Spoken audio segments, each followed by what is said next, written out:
ነው የሚለው ኢሳም ማለት ነው። ኢክሩ ጋር ራሱ በሚሰሩበት ሰዓት ወዝ ያለው ቃል ሲጠቀም አይቼው አላውቅም። በዛ ምክንያት ሁሌ ጨጓራዬን ነው የሚልጠኝ። የሆነ ቀብራራ ኩሮ ወንድ ለመባል ሊሆን ይችላል ነው፣ እንደዛ አይደለም። ስነ ስርዓት የሌለው ንግግር የሚናገር ሰው ነው ኢሳም። እኔ እንደዛ ነው ብዙ ጊዜ የማየው። በቃ ሽርግጥ ያለ ድርቅ ያለ እንጨት የሚል ቃላት ነው ሲናገር የማውቀው። ስለሆነ ባህሪው ስለሆነ ይቅርታ የሚል በላጆች ያው አንዳንድ ነገሮችን አይቼ ማለፍ አልችልም። እንደዛ ነው እና በዛ ላይ ደግሞ አራስ ቤቱ ናቸው። የወሬ አለ ስትሉ ከርማቸው እንደዚህ አይነት ቀሽት የሆኑ ወሬዎች ሲመጡ ምን ያክል ደስታ እንደሚፈጥሩ አልነግራችሁም።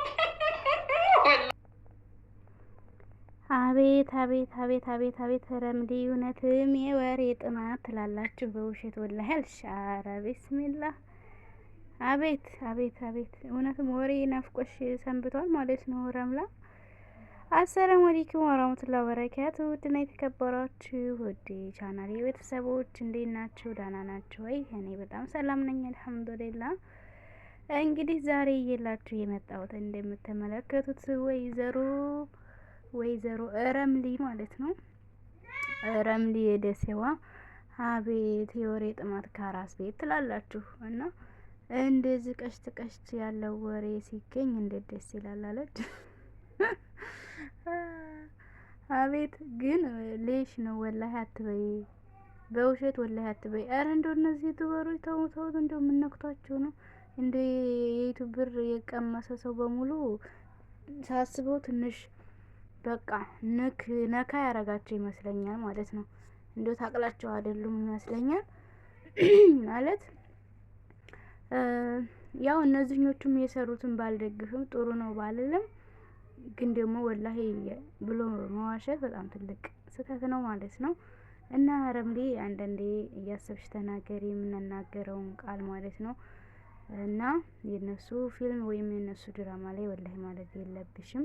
እና እውነትም በጣም የወሬ ጥማት ስለያዘሽ ነው የኔ ፍልቅልቅ ማለት ነው። የኔ ቆንጆ በነገራችን ላይ በዛው አጋጣሚ ረምሊ በጣም መወዳት ማከብራት ልጅ ናት። ረምሊ የደሴዋ ማለት ነው። ግን ደግሞ ያው ሰው ሆኖ እንግዲህ የማይሳሳት የለም። ዛሬ ተሳስታለች። የወሬ ጥማት ስለያዛት ያው ወላሂ ያስብሏታል ማለት ነው። ተሳስታ ወላሂ ያስብሏታል። ያው አቅል ትንሽ ይቀውሳል ብለዋል ይህ ሰፈር ማለት ነው። እንግዲህ ለኛም አላህ የሆነን ምክንያቱም ንፋሱ ከነፈሰ ሁሉንም ስለሆነ የሚጠርገው ያው እኛ ደግሞ እንግዲህ የዩቲዩብ ብር ስላልቀመስን እኛን አያጠቃልልም ማለት ነው። ግን ደግሞ እንግዲህ ፈቂ ሁሉንም ሰው ሁሉንም በቃ አንጫጫችሁ ማለት ነው። ሀባይብ አንጫጫችሁ ከወንድ ሴቱን ማለት ነው። ከትንሽ እስከ ትልቅ በቃ ተንጨረጨሩ። የሚቃጠለው ተቃጠለ፣ የሚንጨረጨረው ተንጨረጨረ፣ የሚስቀው ሳቀደ፣ የከፋው ከፍ ብቻ ቤት አቤት ተብላላ ትላላችሁ። እና ውድ ቤተሰቦች ላይክ እያደረጋችሁ ሸር አድርጉ ማለት ነው። ለቤት አዲስ የሆናችሁ ሰብስክራይብ እያደረጋችሁ አበረታቱኝ ላለሁኝ ሀባይብ። እስኪ መልእክት አስተያየታችሁን እስኪ በረምላ ንግግር ማለት ነው የተገረማችሁ ቪዲዮዋን ገብታችሁት። በነገራችን ላይ ቪዲዮዋ በጣም የወሬ ጥማት ይዟት ነበርና ስትንቀለቀል እንግዲህ የተናገረችውን ሰምታችኋል ማለት ነው። ኢሳም ደግሞ አይመቸኝም እያለች ነው እንዴ። ቢመችሽ ባይመችሽ እሱ ያንቺ አይደለ። አይ ረምሊ ቢጨንቅሽ ነው። እናማ እሱ የኢክራም ነው። ኢክራምም ጋር በሚሆንበት